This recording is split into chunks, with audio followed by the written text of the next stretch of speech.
que también. Ya, a ver, continúen, a ver, chicos. Muy bien. Ahí acaban, ¿no? Sí, doctor, eso es todo. Sí, doctor. Ya, muy bien. Se nota que se han leído, ¿no? Está muy bien. Doctor, bueno, antes no A ver, habíamos considerado lo de la colonoscopía, pero lo agregamos después de que ya tuvimos la clase y bueno, sobre todo para descartar los pólipos intestinales o la frecuencia, que tiene una alta frecuencia de desarrollar cáncer de colon, ¿no? Y sobre todo, bueno, valorizando que es una acromegalia activa y la edad del paciente y obviamente observar si es que tiene un alto índice de malignidad, pues sería importante también. claro.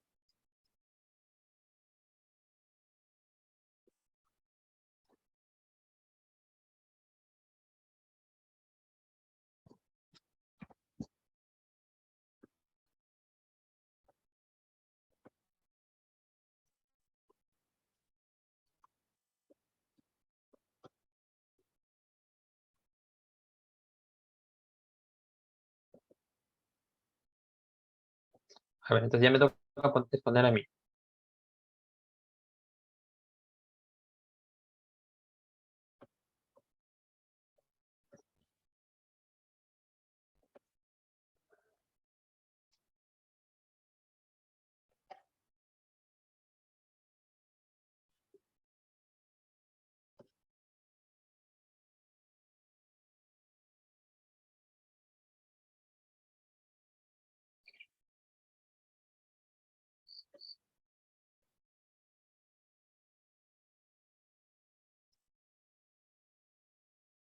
Ya nos quedamos acá, ¿no, chicos? En la parte de los huesos, ¿no? Manifestaciones, nos quedamos acá. Sí, doctor.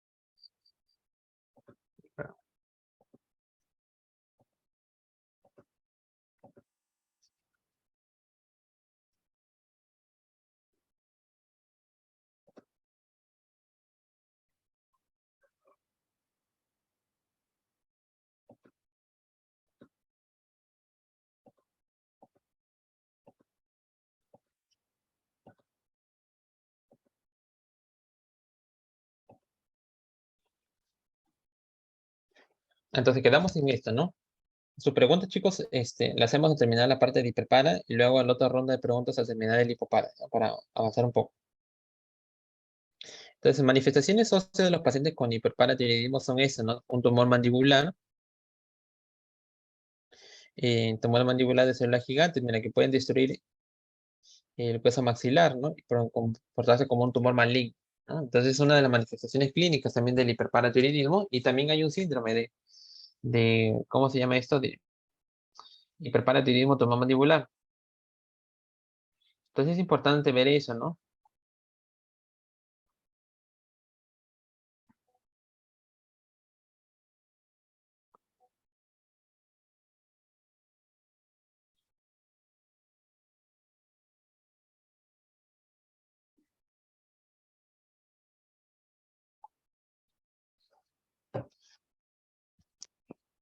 Entonces, también el otro síntoma es el osteoporosis, ¿no? Entonces, en la osteoporosis, para eso tenemos la densitometría, ¿no? El diagnóstico de osteoporosis se hace con la densitometría, para lo cual nosotros tenemos que pedir una densitometría completa. En ejemplo, acá han pedido de columna y cadera, tanto cadera derecha como cadera izquierda, pero también pedimos antebrazo izquierdo.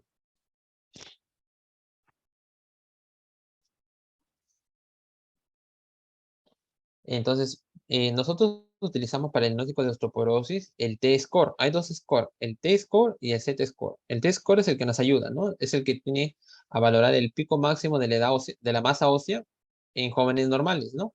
En eso está basado el diagnóstico de osteoporosis. Pero el Z-score nos va a ayudar mucho en pacientes que son niños, o sea, en pediatría.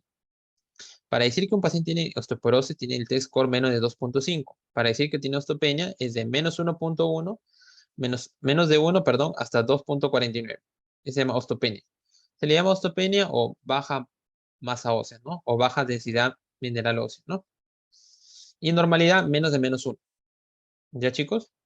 Por ejemplo, en este paciente que evalúa la columna lumbar L1, L4, vemos que la densidad mineral ósea está entre menos 1 y menos 2.5. O sea, tiene osteopenia. En el antebrazo vemos que tiene osteoporosis porque la densidad mineral ósea es menos de 2.5, según el gráfico, ¿no? Y según lo que hay acá en el T-score, acá sale menos 3.6 y acá sale menos 1.8. ¿Sí lo ven, no? Sí, doctor. Sí, doctor.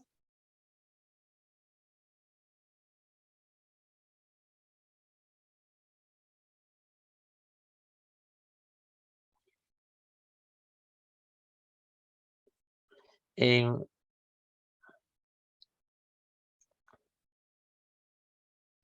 en relación a lo otro, acá en relación a la cadera, cuando hablamos acá, miren, de cadera derecha y cadera izquierda. Por ejemplo, en cadera derecha, ¿cómo está la densidad mineral ósea? Mayor a menos 1.0, que está acá, menor a 0.2. O sea, no tiene osteoporosis en cadera derecha, y en cadera izquierda tiene osteopenia, menos 1.1. Osteopenia es de menos 1 hasta 2.4.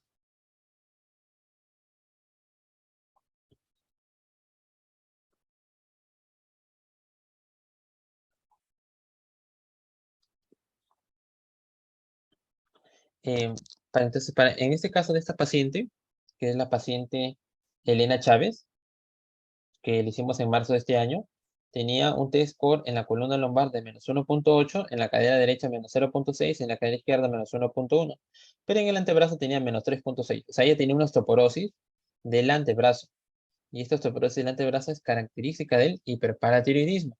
El hiperparatiroidismo afecta más el antebrazo, luego la columna y al final la cadera. Y esto es en base al tipo de hueso, pues, porque el tipo de hueso, el antebrazo es cortical, el de la columna es mixto y el de la cadera es cortical trabecular. Es básicamente por eso. Entonces, la forma de presentación que habíamos visto en el hiperparatiroidismo puede ser asintomático, que se puede presentar hasta el 85% de casos.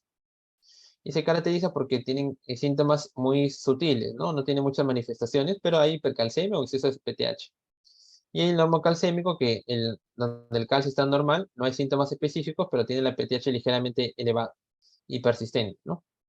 Estos al final evolucionan hacia una hipercalcemia. Para el diagnóstico, como hemos quedado, es que el calcio está elevado, el fósforo debe estar bajo. Hay un 30% de los casos se da esto. La PTH esté elevada sí o sí, y hay una hipercalciuria. O sea, no puede haber hiperparatiroidismo primario si no hay una hipercalciuria, que tiene que ver con la relación de calcio sobre creatinina en orina mayor a 0.03. Este es un artificio que a veces nosotros lo utilizamos, hacer un ratio de cloro sobre fósforo mayor a 33. Aumento también de marcadores de remodelación ósea, aumento de la fosfatasa alcalina y un pH, ¿no? pH alcalino mayor de 6. Ejemplo, en este paciente que habíamos revisado la vez pasada, esto lo ve un nefrólogo, una paciente de 63 años, el pH viene mayor de 6, 7, tiene un calcio iónico mayor de 1.3, no se observa en cristal, no tiene cálculos, pero tiene un calcio sérico mayor de 12.2. O sea, paciente tiene un hiperparatiroidismo primario, ¿no? Hay que recordar que la hormona paratiroidea es una hormona fosfatúrica, o sea, elimina fósforo y elimina fósforo y retiene, ¿cómo se llama? Elimina fósforo y elimina bicarbonato. Por lo tanto, el pH sale alcalino.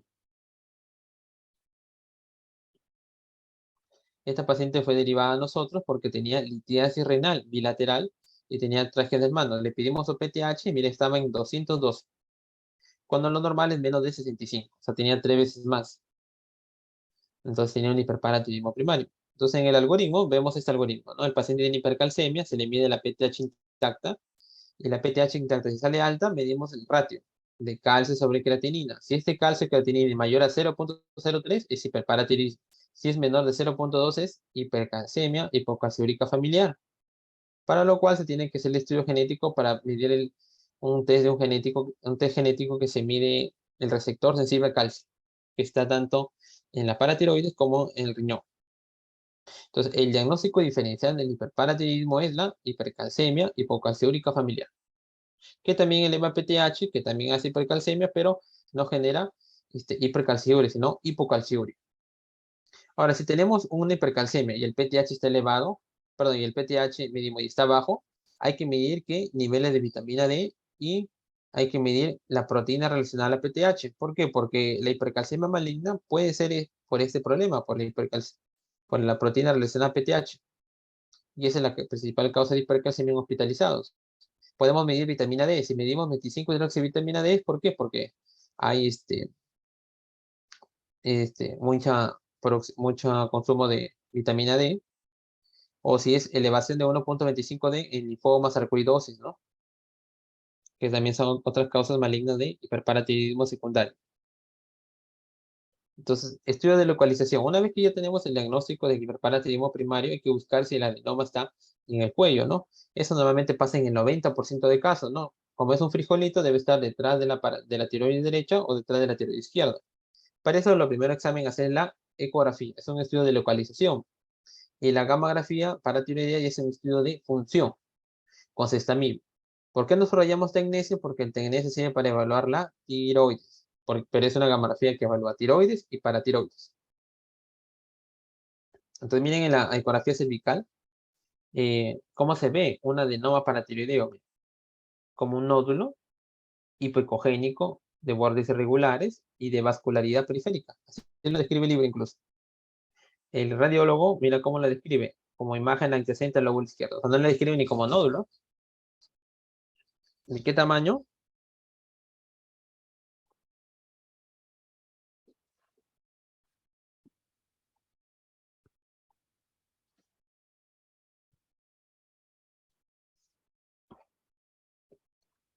Más o menos de 2 centímetros por 7 milímetros. ¿Y cuál es la descripción radiológica? Nos habla que en el polo inferior hay un nódulo de tipo, en el polo inferior, perdón, en el polo superior del lóbulo izquierdo se observa una imagen nodular, ovoidea hipocogénica, de bordes definidos con vascularidad central y periférica, sin calcificaciones. Sugestivo de adenoma paratiroideo, de 21 milímetros por 8 milímetros.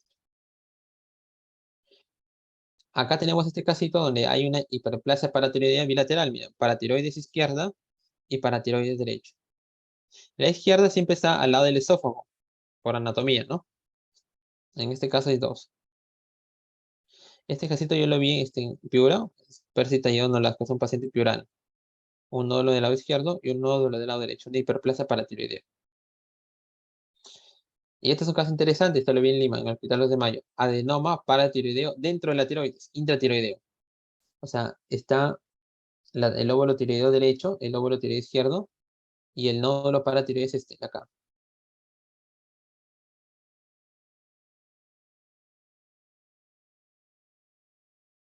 Este es el adenoma paratiroideo dentro de la tiroides. Esta es una gamografía tiroidea. Como le habíamos dicho, la gamografía tiroidea, paratiroidea evalúa la tiroides y la paratiroides. Utiliza dos radioisótopos, el tecnesio y el cestamibio. Entonces, en los primeros 10 minutos se van a ver cómo capta la tiroides, ¿no? Acá la mariposita. Acá capta las glándulas salivales. A los 20 minutos sigue igual. A la hora sigue igual, miren, pero ya deja de ir captando. Miren, si se dan cuenta la intensidad de la captación, de la hipercaptación acá, comparada con la de acá. A las 2 horas y a las 3 horas, miren cómo se dan cuenta. ¿Se fija o no? ¿Cómo capta acá? Ya lo ubicamos el adenoma. Acá es imposible ubicarlo, pasamos los 10 minutos, los 20 minutos, pasamos la hora, pero ya a las 2 horas como que se va distinguiendo el adenoma paratiroideo izquierdo y a las 3 horas ya se ve. ¿Qué significa? Que al paciente le colocan el tecnesio, el cestamib, y el cestamib se va a fijar justo en las células paratiroideas y se va a acumular en donde hay mayor células paratiroideas, es decir, en el adenoma o en la hiperplasia bilateral.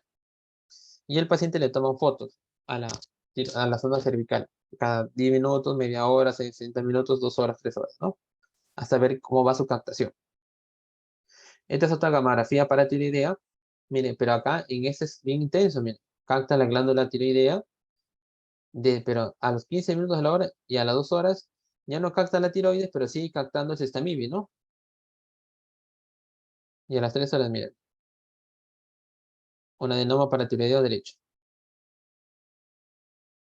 Ahora, hay localizaciones ectópicas de tumores paratiroideos encontradas en el momento de una reoperación, porque se le opera una paratiroides y el paciente al día siguiente persiste con hipercalcemia. Y dices, ¿dónde encontraste la paratiroides? Y puede encontrarse una paratiroides en una posición cervical alta, intratiroideo, como ya hemos visto. Puede estar incluso paraesofágico, en la vaina carotidia, en el mediastino posterior, en la ventana aortopulmonar, intratímico, en el mediastino anterior. Para esto ya, para planificar la cirugía, algunos cirujanos de cabeza y cuello piden una tomografía computarizada o una resonancia magnética o un PIC, que es una tomografía por emisión de positrones. Ahora, es importante saber de que yo he visto los cirujanos no operan con ecografía solamente. Ven el adenoma y dicen, no, que es lo que piden por lo menos es una gamografía. Este es un PET-CT. El PET-CT combina la tomografía por emisión de positrones con la tomografía torácica. O sea, le hacen dos estudios simultáneos, ¿no? Para ver más rápido en cámara SPECT y en cámara tomográfica, ¿no? O sea, ve la parte funcional y ve la parte anatómica. Por ejemplo, acá el adenoma paratiroideo es del lado derecho, está acá. Perdón, del lado izquierdo, está acá, está acá, está acá. Y se ubica acá, por esta zona. Entonces, el tratamiento del hiperparatiroidismo es un tratamiento curativo de tipo quirúrgico en el 95% de casos, donde el tratamiento principal es la paratiroidectomía, o sea, la resección de la paratiroides. Así, todos los pacientes con hiperparatiroidismo asintomático deben ser intervenidos, salvo contraindicación médica o deseo del paciente. Además, la paratiroidectomía tiene una óptima relación costo-efectiva. La cirugía es que básicamente te abren el cuello, ¿no? Abren el cuello, una exploración cervical, evalúan los dos lados, las paratiroides derechas y las paratiroides izquierdas, para darnos cuenta de que puedan retirar esa lesión de manera óptima, ¿no? Y no una segunda cirugía. En pacientes, ¿en quiénes se opera? Se operan todos los pacientes menores de 50 años, sí o sí. Pero ¿en quiénes no se operan? Puede ser una opción no operarse en pacientes que sean mayores de 50 años y que estén asintomáticos, pero presenten alguna de las condiciones. Un calcio mayor de 1 miligramo por encima del valor normal, que tengan tasa de filtración glomerular menos de 60, porque el hiperparatiroidismo te puede originar insuficiencia renal, y una osteopenia, ¿no? Perdón, una osteoporosis, una densidad mineral ósea menos de 2.5 o una fractura por fragilidad, ¿no? O fractura, le llaman eh, fractura patológica, ¿no? Entonces, si el paciente tiene más de 50 años, menos de 50 años, se tiene que operar. Pero si tiene menos de 50 años, tiene que presentar o elevación del calcio sérico mayor de 1, o disminución de la tasa de filtración glomerular menos de 60, o osteoporosis. Cualquiera de los tres, para operarse. ¿Qué tratamiento médico se le da a los pacientes? Se le da tratamiento médico con vitamina D. Acuérdense que si baja la vitamina D, sube la PTH. Entonces, para bajar un poco la PTH y hacer menos daño al paciente, se le da vitamina D, para que los niveles estén mayores de 20. La presentación puede venir de vitamina D de 2000 unidades, como actualmente hay vitamina D de 100.000 unidades. Hay de todos los tipos actualmente. También se le da calcio mimético, sinacalcet. El sinacalcet reduce los niveles de calcio, pero no tiene mucho efecto sobre la PTH. No influye en la densidad mineral ósea y también está indicado en el hiperparatiroidismo familiar.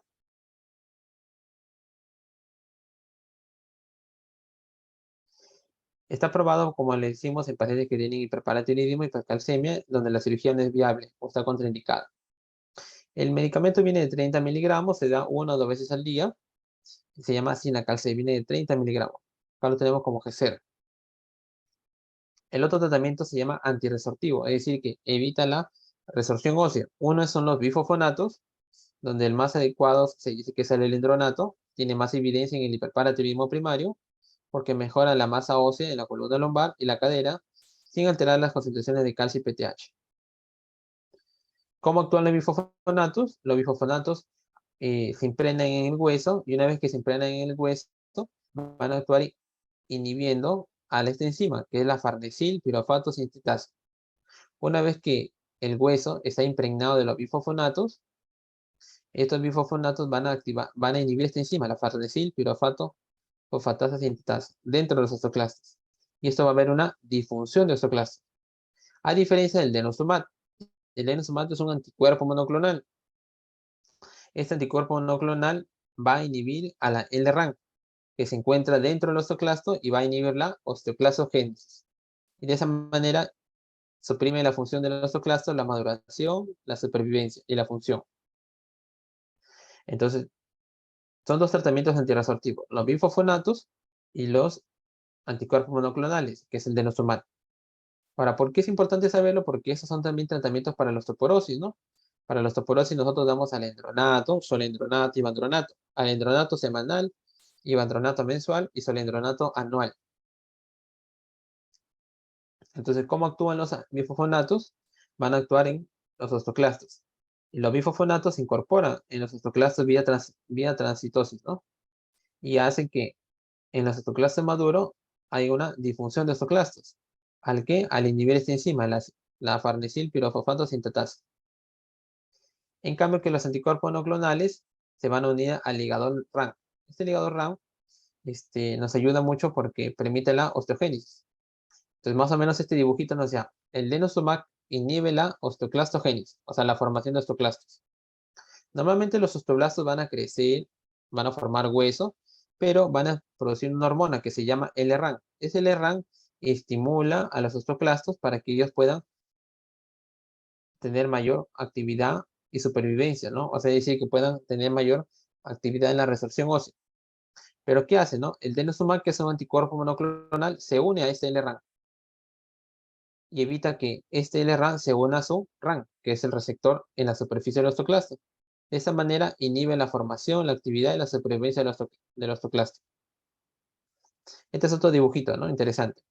Como este es el osteoclasto activado, el osteoblasto estimula la formación del LRAN y este es el RAN, que está en la superficie del osteoclasto. Entonces, el LRAN, que es formado por el osteoblasto, se une al RAN, que es del osteoclasto. Pero debe aparecer el denosumab. ¿Qué es el denosumab? Este anticuerpo monoclonal en forma de Y, que se une al LRAN y impide que se junte al receptor RAN. De esa manera ya no hay una maduración del osteoclasto y ya no se activa tampoco. Por eso dice que inhibe la formación, activación y la supervivencia del osteoclasto. La ampollita viene en ampollas, miren, en ampollas de 60 miligramos. Se coloca una ampolla cada 6 meses. Lo que sí dice también es de que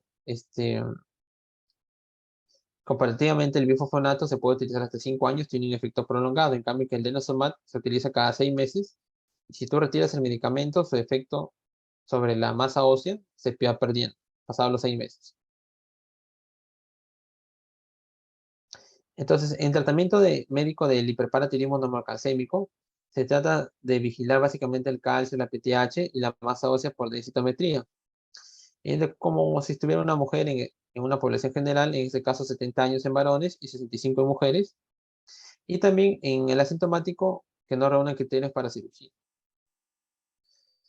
Los pacientes que no se pueden operar, que son candidatos quirúrgicos pobres, la indicación primaria y que tienen indicación primaria para cirugía, usualmente se usa sinacalcet en lugar de bifosfonatos, porque hay quienes no tienen efecto en la densidad mineral ósea, ¿no? Sin embargo, el sinacalcet, su efecto es leve, ¿no? Sobre el calcio, ¿no? A diferencia del bifosfonato, ¿no? En los pacientes para quienes no se pueden someter a cirugía y con indicación primaria para cirugía de osteoporosis y riesgo de fracturas, sugerimos los bifosfonatos. El alendronato es el que tiene más experiencia. Ahora, esta enfermedad que es importante que ustedes la sepan como parte de su conocimiento del diagnóstico diferencial del hiperpara primario.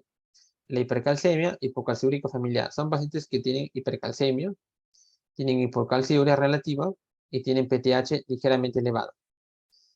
Son pacientes que tienen hipertensión. La patogenia es porque hay una alteración del gen del sensor del calcio en un 90% de casos, que es lo que hace que disminuye la capacidad de las células paratiroideas para detectar la concentración del calcio. De esa manera se mantienen unas cifras de calcio superiores a las normales, o sea, el calcio se eleva y como hay una alteración del gen del sensor del calcio, la PTH no se activa y no se disminuye. Por lo tanto, está en valores ligeramente normales o altos. Existe una resorción tubular renal del calcio y el magnesio y este trastorno se localiza en el azar ejemplo y también se debe a una disfunción del sensor en la célula de la PTH. Esto es una afectación paratiroidea y renal. Se caracteriza porque los calcios generalmente son menores a 12, el fósforo está descendido, el magnesio se encuentra en cifras altas a la normalidad y el índice de aclaramiento de calcio con creatinina es menor de 0.02. En el algoritmo ya habíamos dicho que hay hipercalcemia, PTH elevado y la relación es menor de 0.02. El tratamiento en estos pacientes es la paratiroidectomía subtotal, es decir que de las 4 paratiroides retiras 3 por lo menos y dejas solamente de la última una porción, un pedazo de la paratiroides. Esto provoca tan solo una descenso transitoria del calcio para que el tejido paratiroideo restante se haga hiperplásico y vuelva a mantener la calcio en valores normales. No se hace la paratiroidectomía total porque provocaría un hipoparatiroidismo definitivo y el paciente tendría que tomar calcio, vitamina D y calcitrol de por vida, ¿no? Solamente subtotal. En el hiperparatiroidismo secundario y terciario, podemos ver que la causa más frecuente son la insuficiencia renal crónica,